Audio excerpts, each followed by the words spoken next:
Good evening, friends. I am Binod Khadria, and it is my honor to welcome you all on behalf of the India International Center. We have gathered together here to listen to one of our eminent scholar from the Calcutta research group, Dr. Samaddar, Dr. Ranabir Samaddar. He will be speaking on a topic which is extremely important and current on epidemic migrant labor and the politics of life. Before I hand over to Dr. Samaddar, it is my pleasure to introduce him, although I am sure most of you are familiar with him. Dr. Samaddar is presently the Distinguished Chair in Migration and Forced Migration Studies at Calcutta Research Group. He was formerly the director of the group itself, and he has worked extensively on issues of justice and rights in the context of conflict in South Asia. His much acclaimed The Politics of Dialogue, which came out in 2004, was the culmination of this work. His particular research have been on migration and refugee studies, which is central to today's talk, and the theory and practice of dialogue, nationalism, and post-colonial statehood in South Asia, and new regimes of technological restructuring and labor control. He authored a 3-volume study of Indian nationalism titled Whose Asia Is It Anyway? Nation and the Region in South Asia, published in 1996. Then The Marginal Nation, the Trans-Border Migration from Bangladesh to West Bengal in 1999, and a biography of the Indian nation 1947 to 1997, published in 2001. His political writings published in the form of a 2-volume account, The Materiality of Politics, published in 2007, and it formed the 2-volume account, The Materiality of Politics and the Emergence of the Political Subject, by Sage in 2009, and finally The Nation State in 2012. These have challenged some of the prevailing accounts of the birth of nationalism, signaling a new turn in critical post-colonial thinking. So I would invite Dr. Samaddar to speak on the subject, and as far as my understanding goes, he will be speaking on internal migration today that followed immediately after the lockdown in the context of the COVID-19 pandemic that was pan-India. His work on migration, the trans-border migration from Bangladesh to West Bengal, was cross-border across 2 countries. But this time, what has become more important is the internal migration, in the sense that the border has come inside the country, and that has changed the subject of the discourse altogether. This is important because hundreds and thousands of migrant workers started leaving the cities soon after the lockdowns was announced, and in the process they had miseries and fatalities. This is when the borders came alive and inside the country, as I said, and what Dr. Samaddar calls the politics of life ensued. I think is the central to his today's presentation. So I invite him to speak for about 30 minutes. And in the meantime, I would request you to keep your audios and videos muted unless they're already done so by the operators.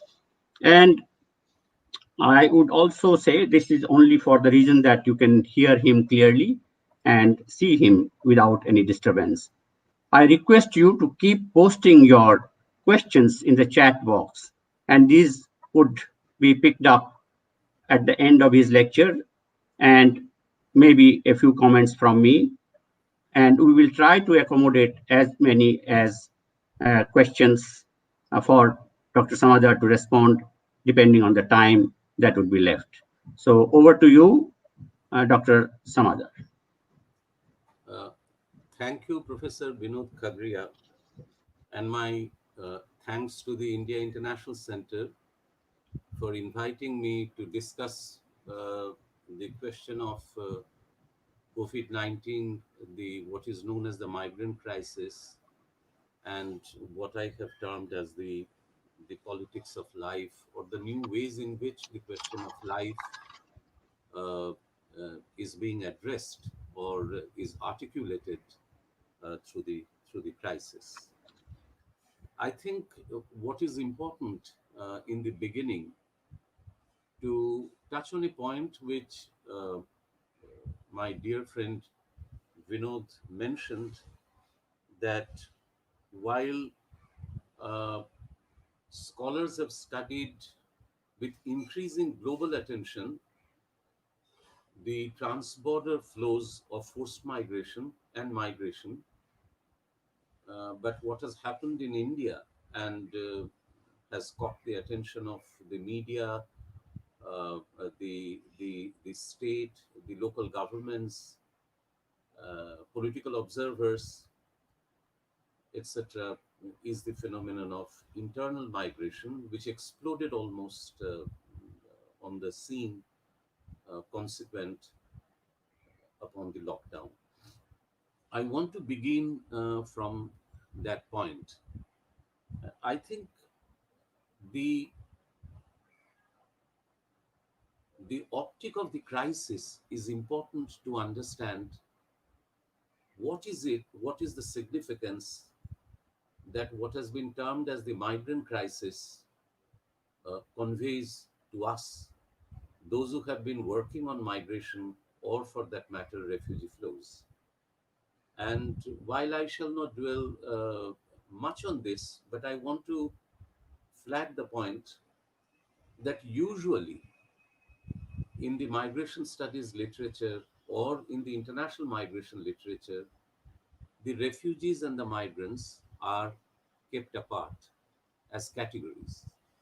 And even though scholars have increasingly recognized and admitted that there is a huge amount and an incredible range of overlap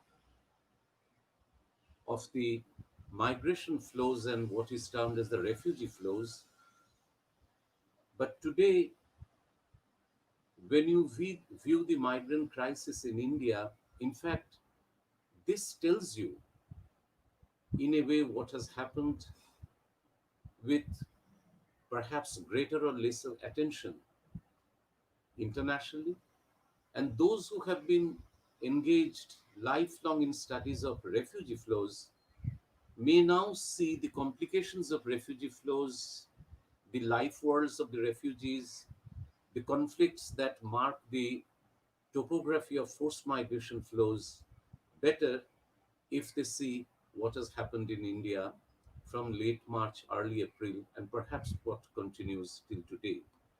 So, all I want to say is that if you look even at the global compacts on the protection of refugees, and on the other hand, the safe and orderly migration of the migrants, the global governance architecture and the managers of global governance want to keep these two things apart, which is why they had two separate compacts.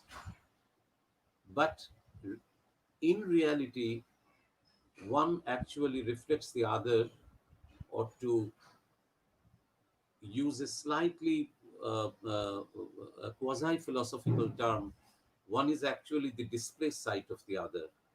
If you are studying refugees, you can understand that phenomenon better if you have seen what has happened to the migrants in India. And on the other hand, if you want to see what is happening in India to the migrants, then a knowledge of what has happened to the migrants all over the world will help you understand better. But why is it so? This is because the COVID 19 crisis is not purely an epidemiological crisis. In a way, we may say that the crisis around COVID 19 is a meeting point of three crises. One is the epidemic, the epidemiological crisis or a public health crisis. Second is an economic crisis, which began much before.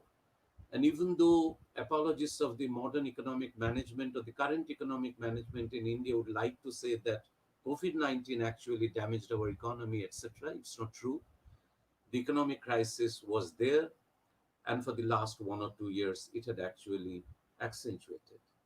And then there is a political crisis also, in the sense that there is a huge centralization of powers, and the structure of Indian polity is still trying to cope with this, how to retain federalism, how to retain democracy, how to retain the dialogic nature of Indian polity to the extent that it was, given the kind of centralization in management of the country's affairs. And all the three crises met in what is today termed as the COVID 19 crisis and what exploded in the form of migrant crisis. And it is important to keep this point of crisis in mind to understand what happened in late March, early April, and in a way continues till today. I think I will spend 1 or 2 minutes more on the political question, uh, in the sense that it should be clear to all who have studied the migrant crisis, given the fact that there has been speculation whether the central government was aware of the dimension of migrant crisis, or did it ever anticipate that such a thing was going to break out. If you read through the depositions of the government before the Supreme Court, you can see that there is an admission that we were not prepared for that. And one is to ask, why is it so? And maybe, again, this is a point I will touch, but because of pressure of time, I cannot go into details. But I want that listeners and viewers uh, discuss that, given the fact that the template of crisis management was basically, or still basically, consists of two acts. One is the Plague Act, what is usually known as the Plague Act of 1897, the Epidemic Diseases Control Act, and the National Disaster Management Act, where the epidemic was interpreted as a disaster and not as a public health crisis, and the huge centralization that is permitted by both the acts and set the template of epidemic management. uh, the way the migrant crisis exploded on us should not surprise us. In fact, one may ask, what is the relation between, let us say, lockdown, one of the most familiar techniques of epidemic management, and the spread of the disease?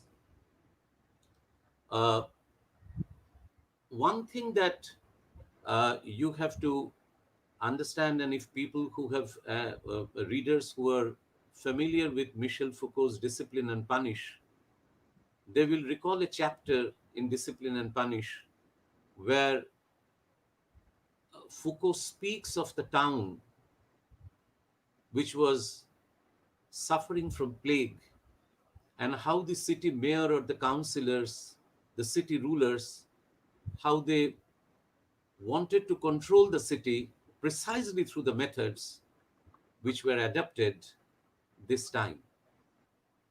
And today we have given the term lockdown, and this is a question that was addressed by the governments of the day at that time. Does lockdown really manage or control the spread? And is there a standard formulation of the relation? And one of the things that the migrant crisis showed was that this relation between the lockdown and the spread of the disease is fraught with enormous uncertainties, unpredictable developments, and basically it's an extremely conflictive, a very contentious field. Now, we all know that migrants, as my dear friend Professor Binod told, that thousands and thousands upon migrants, they returned, they wanted to return. By a conservative estimate, some 300 migrants perished on the road, some on the train, some on platforms, some on rail tracks, some under the speeding trucks, and simply of exhaustion. Now, many theorists of migration have recalled that this should not have been surprising and the government should have taken this into account, uh, because migration is marked by what is known as circular migration. So, migrants returning home should have been known to the economic and the political managers of the country. My only point is that here, that we are missing the political significance of the act of return. At one level, we may say there is no return. I mean, in a slightly Derridean turn of phrase, we may say there is only re-turn, in the sense that the migrant turned and did something which cannot be termed as return. No conventional knowledge of circular migration would tell you why and how, as if ordained by God from the sky, that hundreds and thousands of migrants in a span of 10 days started walking from all corners of India, facing inconceivable hazards to basically reach home. Some people have said, including yours truly, that there is an autonomy of migration, that migrants are autonomous beings, that the act of deciding to migrate is an act which is a declaration of the migrants' autonomy. Others have said, and I think this is also true, that it is the crisis itself at one level that, in a way, told the migrants, it is time to leave. You may die on the road, yet there is nothing for you here and you have to leave. Whether you will be ejected by the landlord, whether summarily you were told that there is no more work, that messages are coming from all around, there will be no one to see you, no one to protect you, and there are all kinds of manifestations of, as I said, the crisis, which was much more than an epidemiological crisis, but a crisis in the faith of the governed on those who govern. The crisis in the confidence of the people, the complete breakdown of trust. And it is trust that has been found again and again the most crucial element in the management of an epidemiological crisis.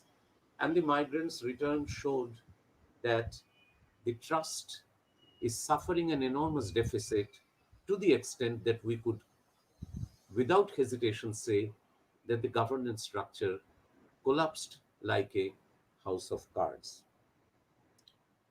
The other point that is linked, therefore, to return, and to interpret it or to see it with deep policy implications, that it cannot be considered as a return, but it is a new turn, it is a re-turn, is the fact that it is only through the act of return, and not because of the writings of the scholars and academics and policy managers, government people, bureaucrats, international advisors, not through their writings, through their advices, that the country became aware that there is a segment of population that is known as the migrant section. But on the other hand, it is precisely the decision by the migrants, as I say, thousands and upon thousands, all across the country, in a span of 7 to 10 days, we must go back, we must be out on the street, is that decision that made them visible. Therefore, the question, what makes the migrant visible? And what is it that, in a way, makes it almost obligatory that in quote and unquote normal times, the migrant would remain invisible. What ordains this order of visibility and invisibility? And clearly, the fact of invisibility, you may say that should have been known, but again, the fact that the state also admits that the migrants were not visible, that the 1979 Act was good for nothing in terms of knowing the migrants, that the figures of these migrants range from a conservative estimate of 2 crores to as high as 12 crores given by the central trade unions, given the fact that only in the hour of crisis, the moment of crisis makes the migrant visible, tells us a kind of dynamics marking the relation between the political sphere in which the migrant remains invisible and the economic sphere in which the migrant will be visible. What is it that allows something to be visible in economy also compels invisibility of the same phenomenon or the same figure in politics? What is it that makes the figure of the migrant invisible in politics? And again, I am aware of several suggestions that have been given. Some policymakers have said that they should have a portable right to vote. Some have said that if they have a portable rights portfolio, then that would help them, perhaps to some extent. But by and large, I am convinced of the fact that this bifurcation of visibility and invisibility, the bifurcation of politics and economics, will continue. And the fact that the migrants returned, got no work or got very little work, even though we have schemes announced by the Prime Minister, we have, how would you put it, uh, good gesture by the Congress leader Rahul Gandhi in meeting the migrants, gestures by some of the state governments in expanding the scope of the NREGA. But the fact remains that at the end of the day, in the backdrop of the agrarian scenario, there will not be enough work. But again, you may just conventionally say this is re-return.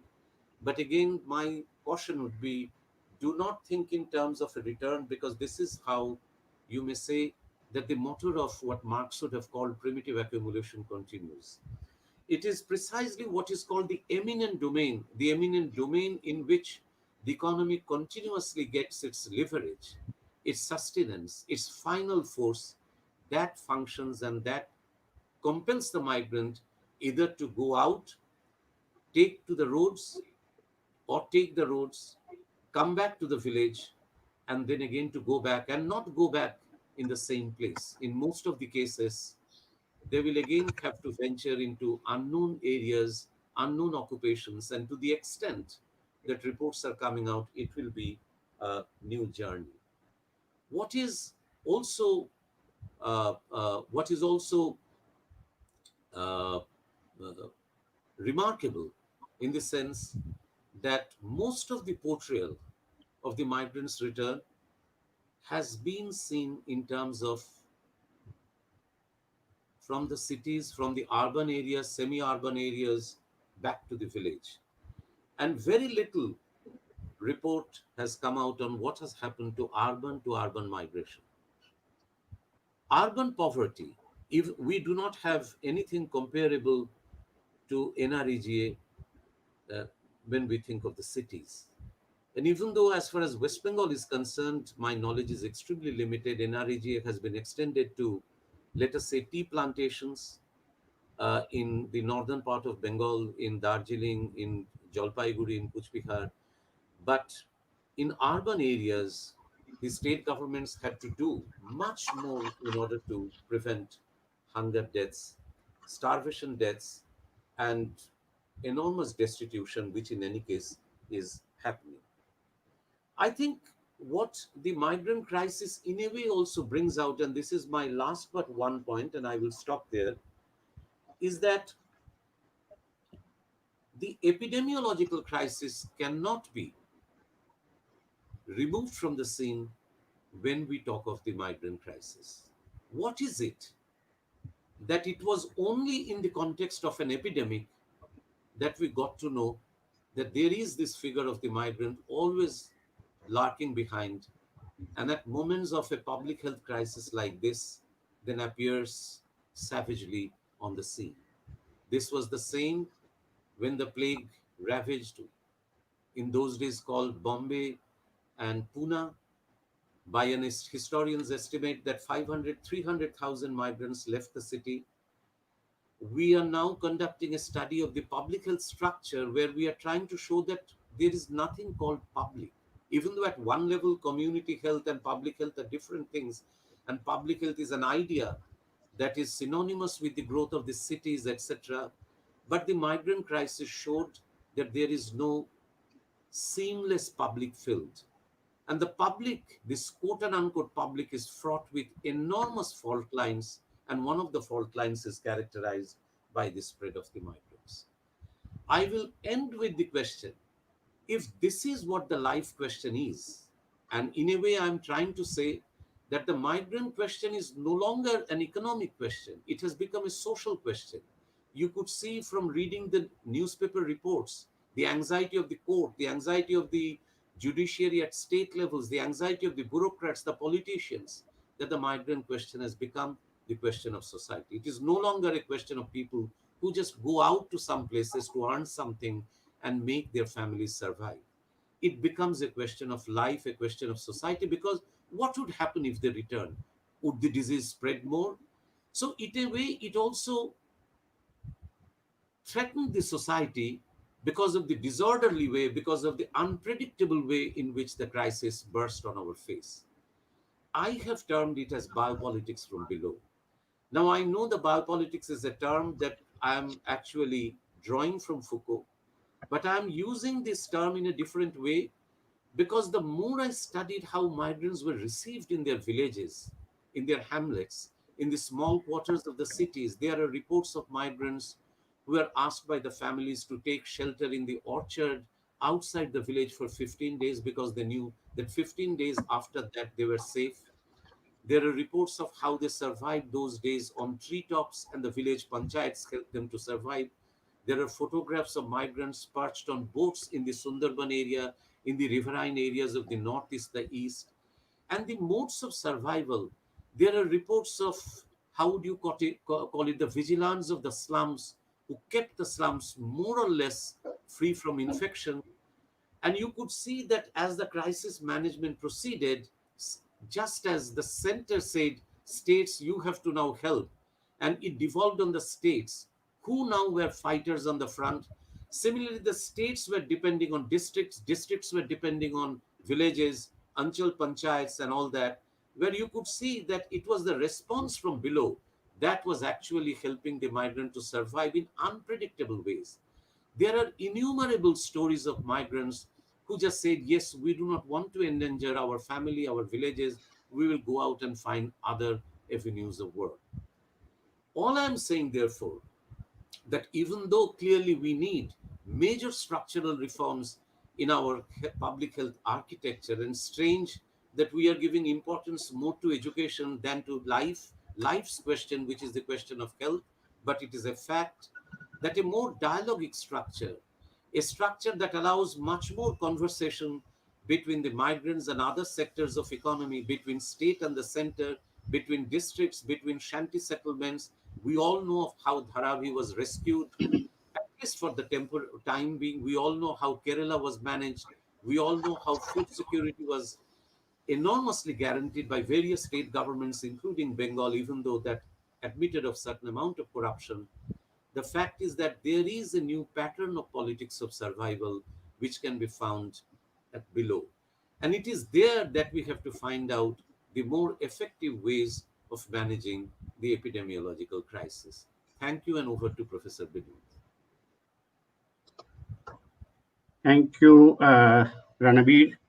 That was very, very comprehensive. You started from the broad picture of the whole nation and then brought it, narrowed it down all the way to villages and towns and districts with particular examples in West Bengal and Sundarbans and so on that you have mentioned. I, I would invite our audience to start putting in their questions in the chat box so that we can take them up eventually. In the meantime, I would like to have some conversation with Ranabir in terms of some of the issues that he has highlighted. And what comes to mind when he talks about some of the states um, playing their role and federalism being, put under question, even though the smaller entities, starting from districts, blocks, villages, and so on, had been playing a very proactive role in handling the crisis, the pandemic crisis at least.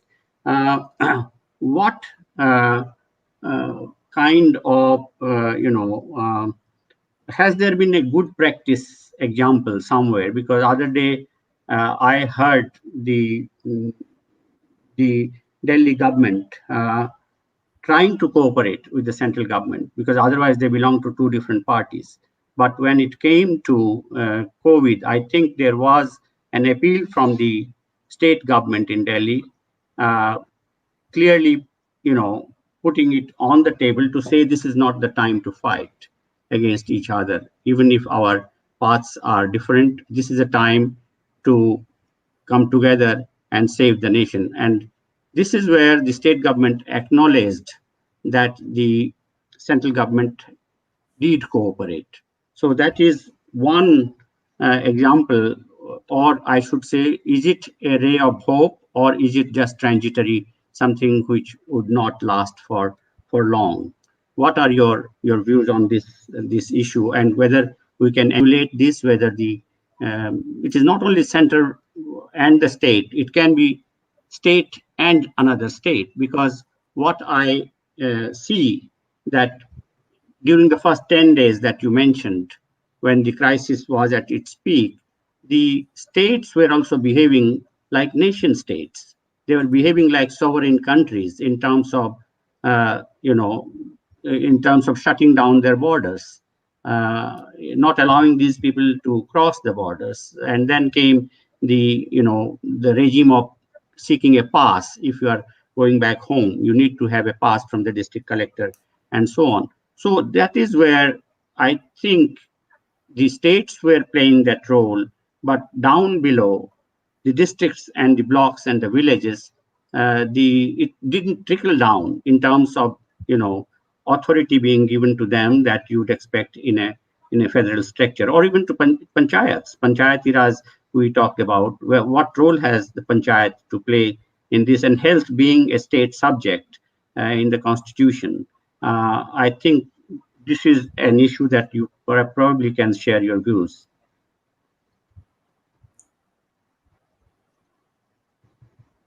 Should I respond now? Yes, we'll have some conversation by the time I You will see, see how many when I questions we get, and you may respond. We can have a conversation. when I spoke of the practices of the state, the best practices, I did not have the center in mind or the center state cooperation. But I had basically three, four models in mind, if you use the term model. One is the Yes, Kerala one. And even though there will be a return of infection and the management will always be uncertain given the fact that we do not have vaccine, etc. But the fact that Kerala managed it in the way without invoking some of the draconian things shows that there is a much more dialogic way of managing the public health crisis and enriching the notion of public health in unforeseen ways. Of course, one of the interesting things about Kerala was that Kerala, apart from the fact that it had much more money at its disposal than many other states, but also enriched with the or backed by its own experiences of flood management, where again it took care of the migrants and things that the migrants are guest workers, where for Kerala's economy, the migrant is an absolute essential. So that explains in many ways that Kerala is a migrant receiving state, though it also sends out migrants to the Gulf. But if you think of India, then you will see that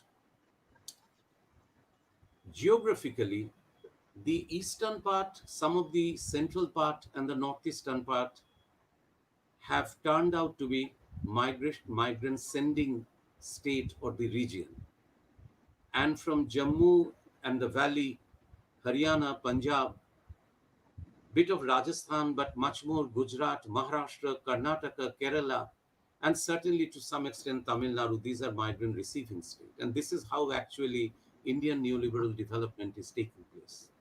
Whether you think of construction work or modern cultivation, we can go into that. But the fact is that certain states are dependent on receiving the migrants, and certain states are surviving by sending out migrants. One of the interesting thing is that this crisis forced the states to recognize that they are our migrants. And you could see that one of the results of the migrant crisis was that states had to now recognize we shall take them back, etc., because they are our people. And this was political pressure, electoral calculation, everything. But if you think of model, I think interesting is the Dharavi model, where Greater Mumbai Corporation, how it managed it temporarily. And it's not easy. Exactly like the Kerala model, the Dharavi model is equally important. Again, if you see how Bengal, to some extent Bihar, Orissa certainly, they have managed to avoid a food crisis, starvation deaths to a large extent. And again, we have to give credit to the state governments, how they ensured the right to food and the food security. On the other hand, not all cities are as fortunate as Delhi.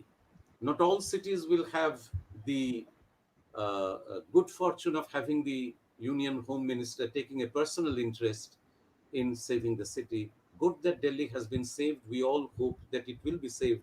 But at the same time, we have to also see that there is an unequal, or let us say, the unequal kind of scenario in this. I think what is more important is that, when what I'm trying to suggest, that the institutional map tells you of certain ways in which dialogue took place or dialogue can take place in terms of a more dialogic, dialogic uh, uh, possibilities of the epidemic management. But I think what is more important is the non-institutional ways, the unforeseen ways. And that is why I mentioned the grassroots experiences that have been brought out by by newspaper reports, amateur anthropologists, intrepid citizen journalists, in social media, in different kinds of reportages, which tell us that different ways of managing the migrant crisis, different ways of tackling the epidemic uh, have been have appeared. And it is important to see those voices. There have been migrant solidarity forums that have emerged all over the country. A friend of mine who teaches at Chandigarh, Mohali, has actually created a map which is called the Map of Migrant Resistance, which shows several spots on the map. And as you draw your cursor there, you can see the sources from which he prepares the map. And he shows what he terms as a kind of a emergence of a militant philanthropic spirit all over India. While the established trade unions in some ways failed, this is 2020, 100 years of All India Trade Union Congress, the AITUC. But given that the old ways of political mobilization were not possible, the established structures failed, even in terms of organizing solidarity. Whereas unorganized forms or new forms, unanticipated forms, they emerged all over India.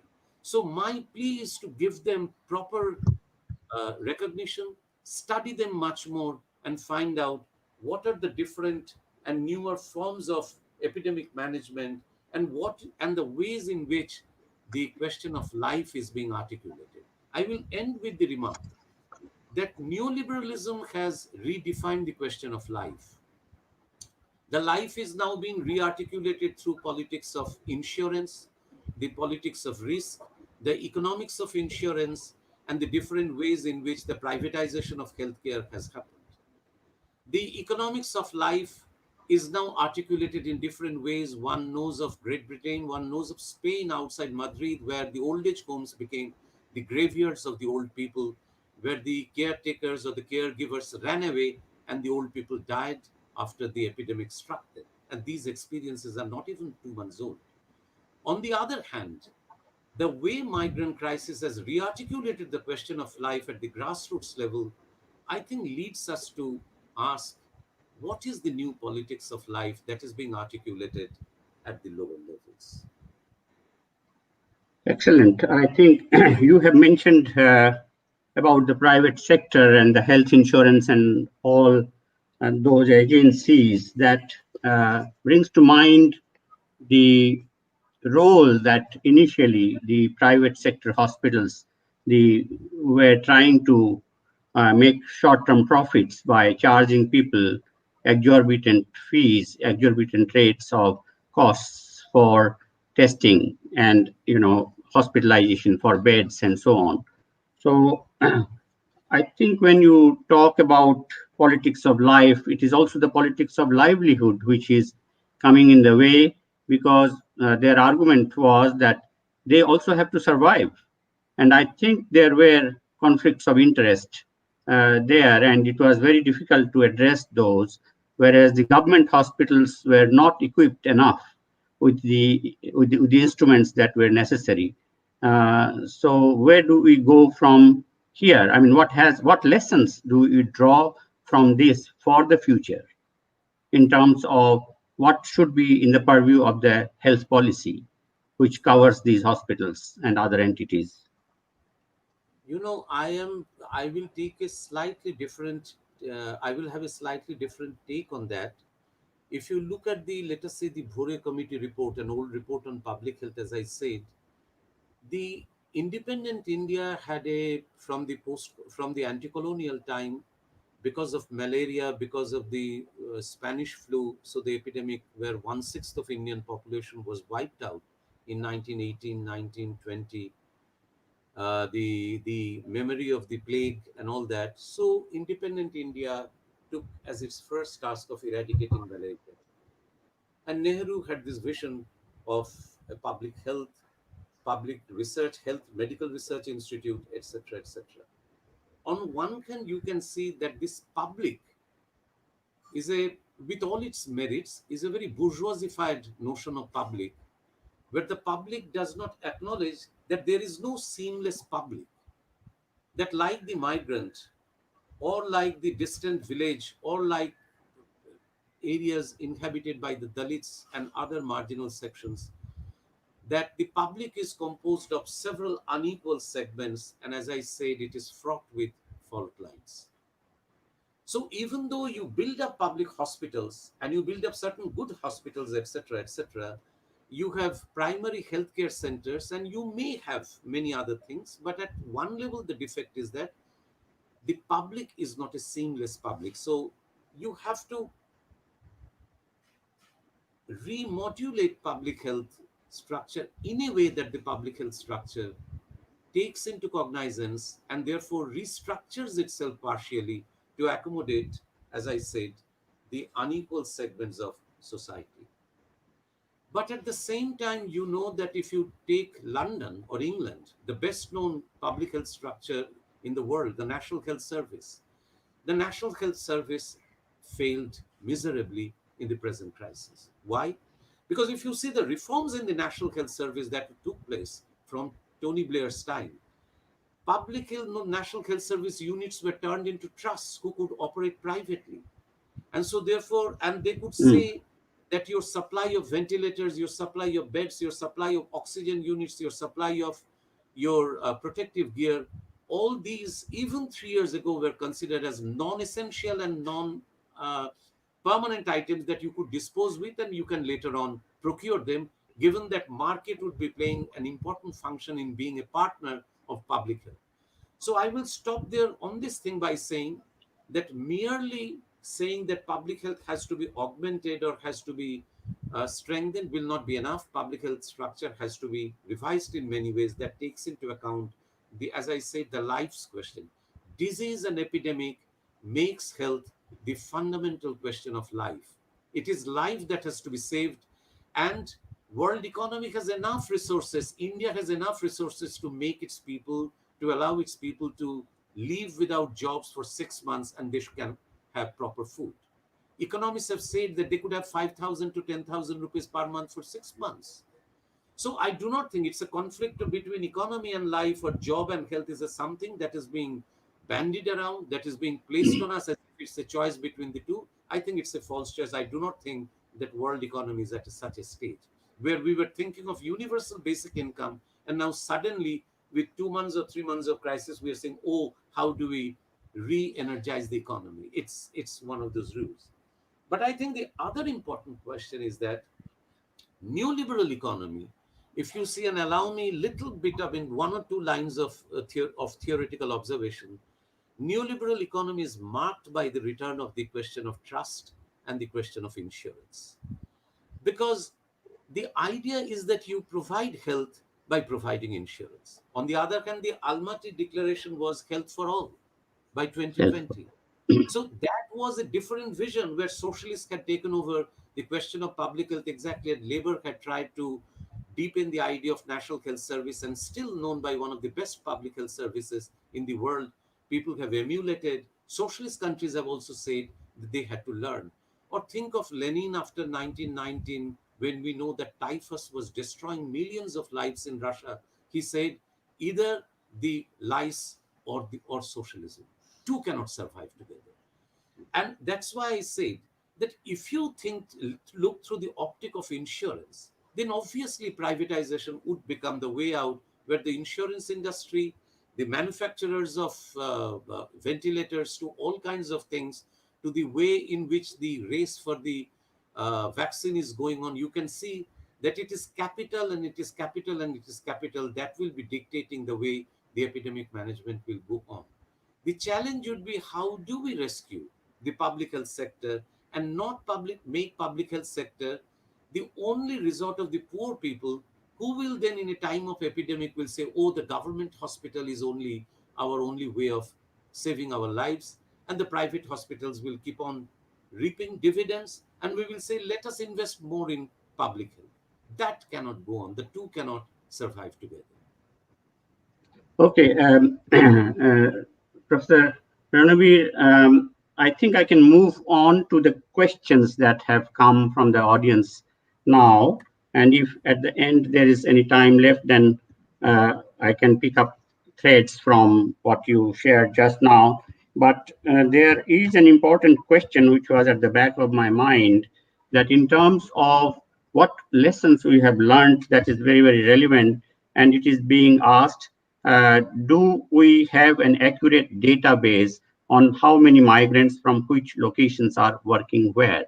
I think this is an important, because our data on internal migrants is dependent on census, and the census takes place once in 10 years. So whatever data we have now of 139 million internal migrants who at the time of enumeration were not at the place of birth, is completely outdated.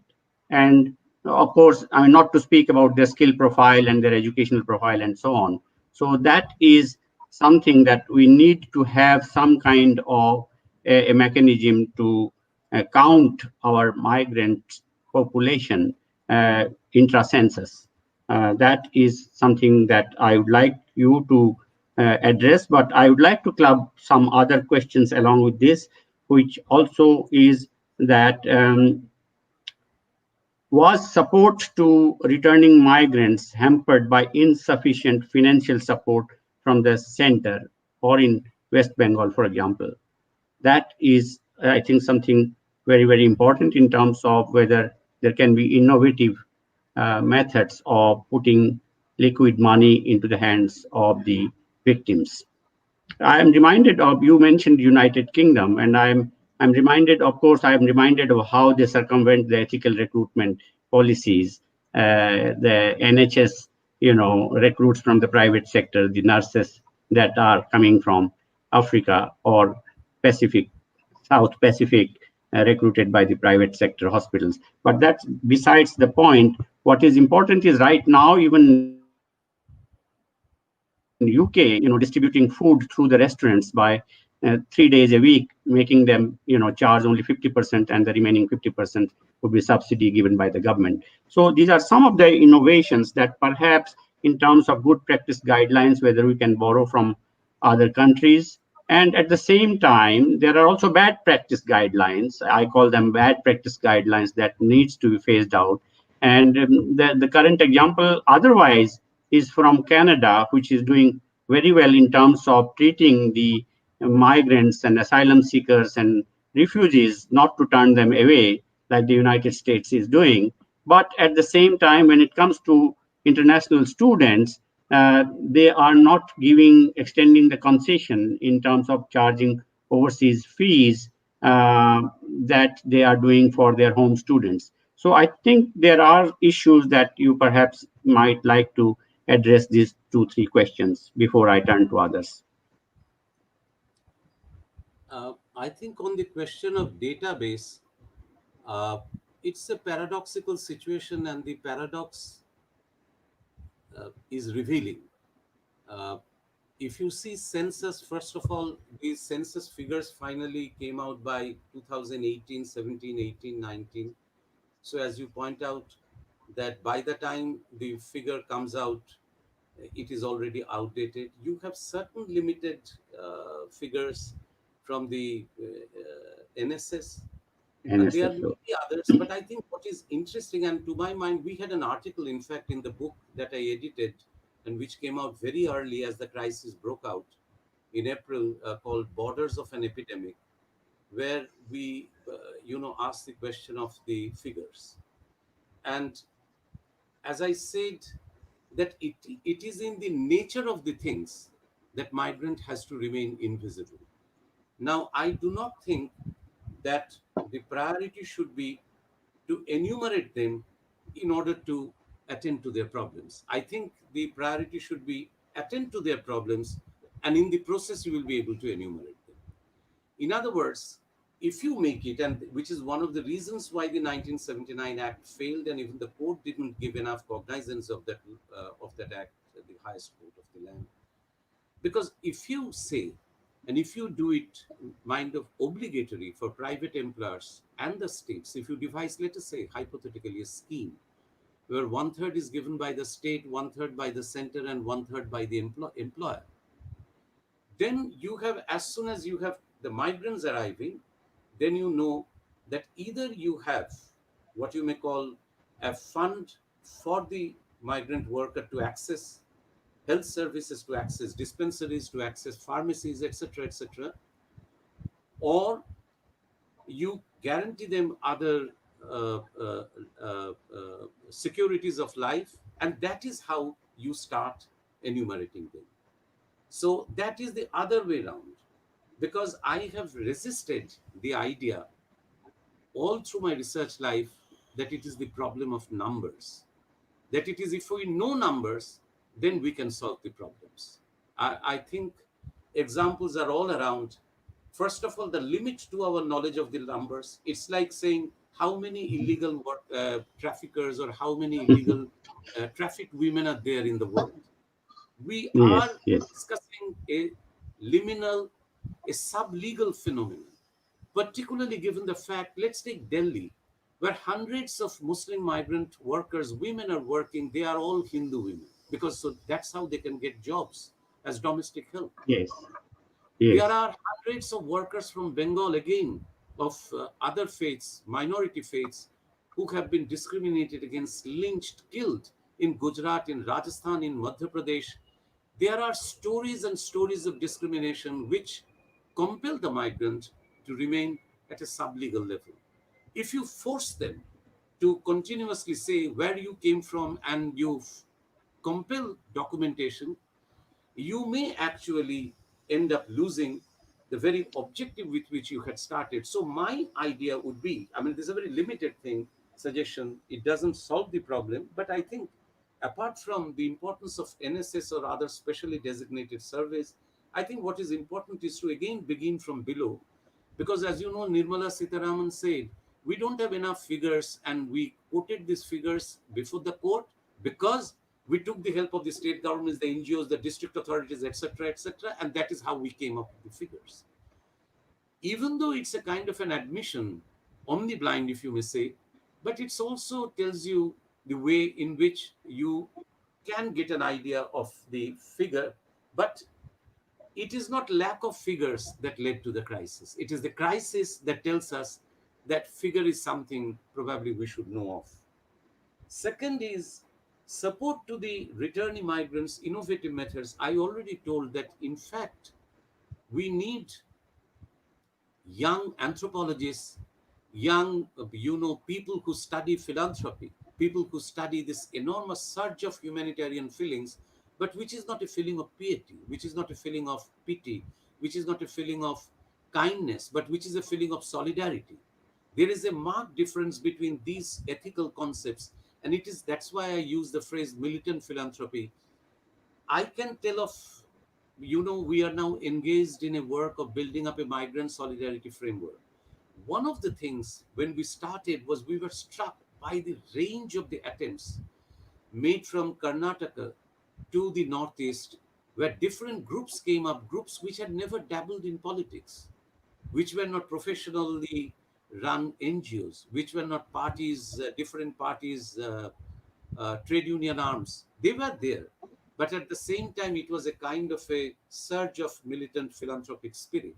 So I will suggest as an answer, what can be more innovative than this?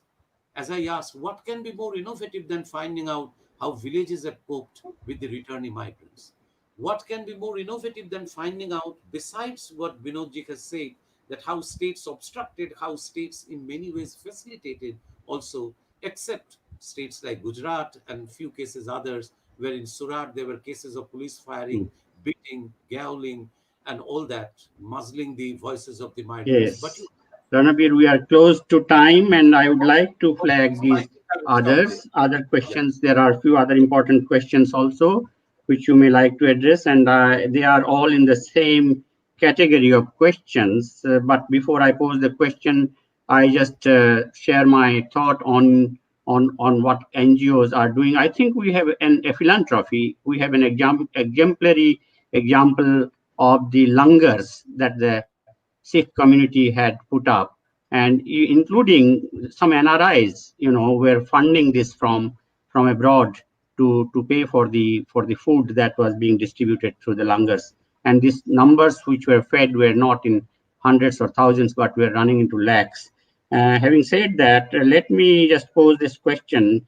One question, which is that while announcing the lockdown, could the government have announced certain measures to prevent the return migration? If so, what the measures are possible? And the counter question to that are two more questions are: migrant workers have again and again said, we are going home.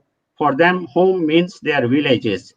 Is this feeling on their part an asset to build an efficient future on? And the third one is, can we not try to think of policies which will make migration in such scale from villages to overcrowded cities unnecessary, so that circular migration does not take place, which is almost unmanageable?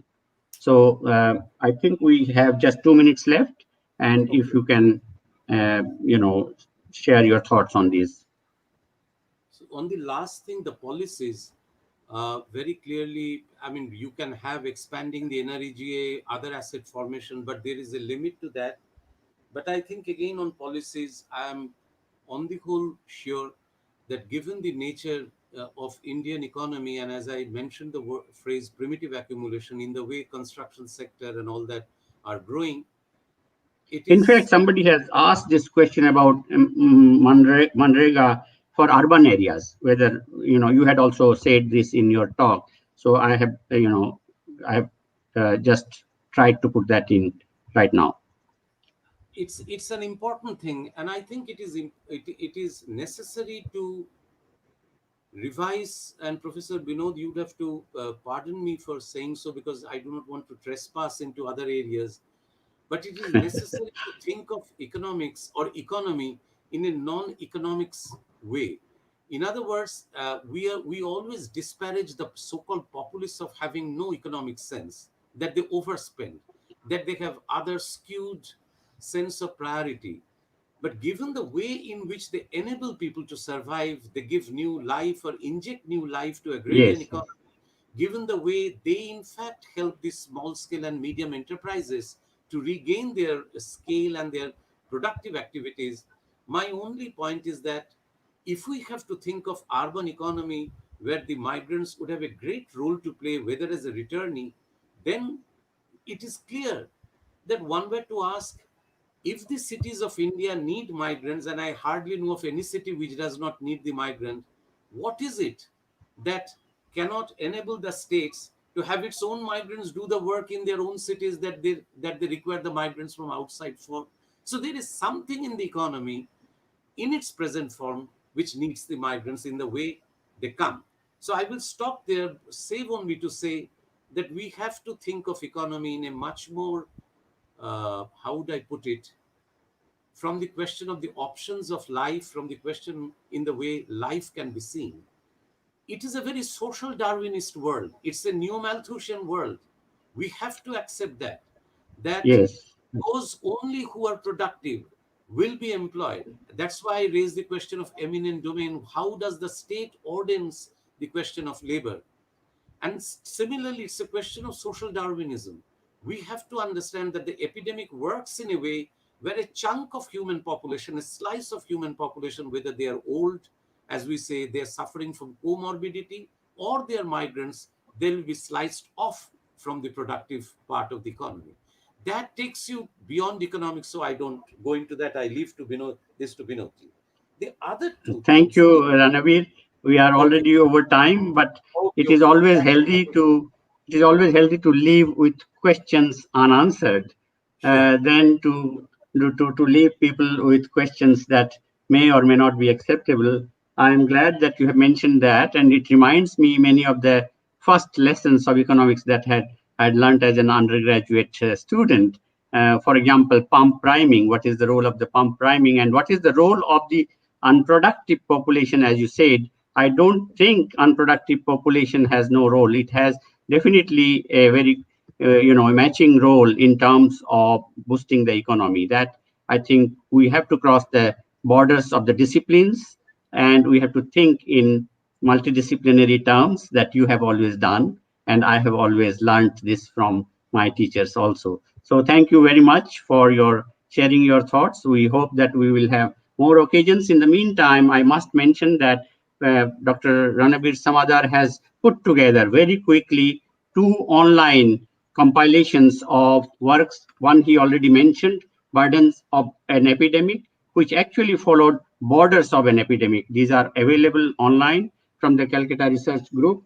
And these, I think, have been contributed by journalists, social scientists, activists, legal practitioners, thinkers, and so on. So thank you very much, and goodbye. We will see you again at the next occasion. thank you.